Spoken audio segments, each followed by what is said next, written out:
भाई आदाब सामाइन, fair news में आपका खैर मकदम है। आइए आज की ताज़ा खबरें बजट सेशन पर डालें। इस बजट सेशन में किसने क्या कहा? बजट सेशन में बहुत सी खामियां और कमियां पाई गई। इस बजट पर मुल्क भर के अरकान पार्लियामेंट ने अपने अपने ख़यालात का इजहार करते हुए अपोजिशन लीडर राहुल गांधी ने कहा है कि ये बजट अपनी कुर्सी बचाओ बजट है। तमिलनाडु के वज़ीर आला स्टालिन ने कहा है कि बजट आम आदमी और गरीब आवाम के ख़िलाफ़ है और इस बजट के ख़िलाफ़ दिल्ली में एहतजाज करेंगे। इन्होंने कहा है कि बजट में तमिलनाडु को नज़रअंदाज कर दिया गया और दूसरी रियासतों को भी नज़रअंदाज कर दिया गया क्योंकि वहाँ पर बीजेपी की बहुत बुरी शिकस्त की वजह से बजट में इस रियासतों को नज़रअंदाज कर दिया गया। तमिलनाडु के वज़ीर आला ने कहा है कि इस बजट के ख़िलाफ़ दिल्ली में एहतजाज भी मुनज़्ज़म करेंगे। नाज़रीन, इस पर आपकी क्या राय है? कमेंट बॉक्स में ज़रूर बताएं। दूसरी ख़बरों में आपसे ज़रूर मुलाकात करेंगे। जब तक के लिए इजाज़त दीजिए। फेयर न्यूज़ को शब्बा खैर। Speaker sir, it's obvious to the whole country. It's obvious to the whole country that there is a very serious problem in our examination system. This is not just a question of NEET, it is in all the major examinations. Now, the minister has blamed everybody except himself. Right? I don't even think he understands the fundamentals of what is going on here. आप प्रश्न क्या है आपका? आ रहा हूं sir ये मैं question को सेटअप कर रहा हूं। से प्रश्न पूछते हैं। ये the issue is that there are millions of students in this country who are extremely concerned at what is going on and who are convinced that the Indian examination system is a fraud. That is what is at stake here. Millions of people believe that if you are rich and if you have money, you can buy the Indian examination system. And by the way, and this is the same feeling that the people in the opposition have. And that is why we are asking some very simple questions to Honorable Minister. Number one, as this is a systemic issue, what exactly are you doing to fix this issue at a systemic level? Yes. That's the first question. देखिए, budget पर हम लोगों ने चर्चा की। ये budget 3/4 Hindustan के राज्यों में, ख़ास तौर से उन राज्यों में विशेष रूप से जहां गैर भाजपाई सरकार है, पूरी तरह ब्लैकआउट किया गया है, पूरी तरह विकास के नाम पर शून्य कर दिया गया है। तो निसंदेह कल प्रोटेस्ट करेंगे हम सब, पार्लियामेंट के बाहर और पार्लियामेंट के अंदर भी अपनी आवाज़ उठाएंगे। शांतिपूर्वक ढंग से, लोकतांत्रिक ढंग से हम अपनी बात को रखेंगे। लेकिन ये अन्याय, ये जो एक संघीय ढांचा है भारत का, उस संघीय ढांचा के खिलाफ बजट है। ये मैं बहुत जिम्मेदारी से कह रहा हूँ कि जो हमारा स्ट्रक्चर है, फेडरल स्ट्रक्चर है, संघीय ढांचा है, उसके खिलाफ है ये बजट। ये भारतीय जनता पार्टी का बजट नहीं है, ये भारत सरकार का बजट। और भारत सरकार के बजट को ऐसे किया गया जैसे भाजपा का बजट। आपको लगता है कि भेदभाव हुआ है सभी राज्यों के साथ और इसी वजह से आप लोगों ने फैसला किया? मैं कहता रहा हूँ, वही बात तो कह रहा हूँ। सुबह कितने बजे सर? 10:30 बजे मकर द्वार पर आप सब सादर आमंत्रित हैं।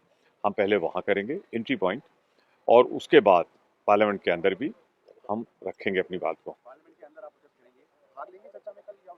निश्चित रूप से भाग लेंगे, लेकिन अपनी बात तो कहेंगे ना, बात भी कहनी है अपनी, चर्चा में भाग भी लेना है, वहाँ भी कहेंगे, चर्चा में भी कहेंगे, और हम एक कदम और आगे बढ़ सकते हैं। उस पर हमारा विचार चल रहा है कि नीति आयोग की जो बैठक है उसमें हमारे ज़्यादातर मुख्यमंत्री वार्ता चल रही है, उसमें न शामिल हों जिस तरह से, क्योंकि ये पहली बार हो रहा है कि भारत के संघीय ढांचे के खिलाफ ये बजट आया। तो नीट को लेकर भी क्या कुछ आप लोगों का टेक रहेगा, क्योंकि अब सुप्रीम कोर्ट का भी फैसला आ गया, क्या इस मुद्दे को भी आप लोग पार्लियामेंट में? सुप्रीम कोर्ट का फैसला जो आया है, अभी मैंने पढ़ा नहीं पूरी तरह, पढ़ने के बाद ही उस पर रिएक्ट करूंगा। लेकिन अजीब सा है कि ये मानते हैं कि लीक हुआ है, और आज इलेक्ट्रॉनिक युग में लीक होने के 1 मिनट के अंदर पूरे हिंदुस्तान में फ्लैश हो सकता है, और उसके बाद भी उसको जिस ढंग से लिया गया है तो उसको पढ़ने के बाद हम प्रतिक्रिया देंगे। आज मैं मुख्य रूप से कहना चाहता हूं कि शायद भारत के इतिहास का ये पहला बजट है जो संघीय ढांचे के खिलाफ है। समाजवादी पार्टी की तरफ से सर कोई रिप्रेजेंटेशन था या उन पे बात हुई आप लोगों की? देखिए, हम लोग की बात दोपहर में भी चलती रहती है, कोई पहुंच पाता है, कौन नहीं पहुंच पाता, कमिटमेंट होता है। और जितनी बातें हैं मैं बता भी दूंगा, उनसे चर्चा भी कर लूंगा और उनकी सहमत होगी। ये देखकर खुशी है कि वित्त मंत्री निर्मला सीतारमण ने कांग्रेस के न्याय पत्र को, कांग्रेस के चुनावी घोषणा पत्र को बड़ी तल्लीनता से और बड़े गौर से पढ़ा। और उनका ये जो कुर्सी बचाओ बजट है, ये एक तरह से कॉपी पेस्ट हमारे जो प्रपोजल्स थे उस घोषणा पत्र में, ऐसा प्रतीत होता है। उसमें से एम्प्लॉयमेंट लिंक्ड इंसेंटिव था, पहली नौकरी पक्की जो अप्रेंटिसशिप स्कीम प्रोग्राम था जिसको इंटर्नशिप प्रोग्राम के तौर पे प्रस्तुत किया गया है, एंजल टैक्स का जो स्टार्टअप से अबॉलिशन की बात हमने अपने घोषणा पत्र में, न्याय पत्र में कही थी, ये सारी बातें वहां से उठाई गई हैं। हमारी आशा और विश्वास है कि आने वाले दिनों में वो हमारे घोषणा पत्र की और भी अच्छी चीजों को उठाएंगी और इस देश को उसका लाभ पहुंचेगा। यहां पर मोटे तौर पर 7-8 अंकों में कुछ बातें हैं जो हमारी आशा थी और उस पर इस बजट का रिस्पॉन्स क्या रहा है उसको अंकित कर देते हैं। सबसे बड़ी बेरोजगारी की समस्या इस देश के सामने है और यह हमारे देश की सबसे बड़ी चुनौती है।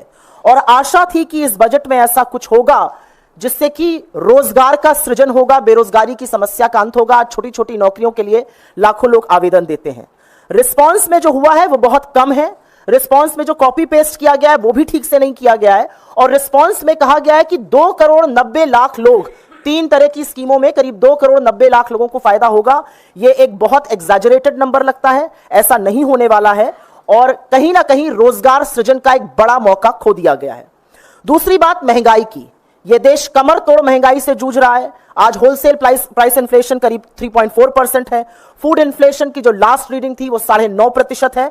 और उसके बाद भी इकोनॉमिक सर्वे में 1.7% के एक मैन्युफैक्चरिंग डिफ्लेटर की बात की गई है।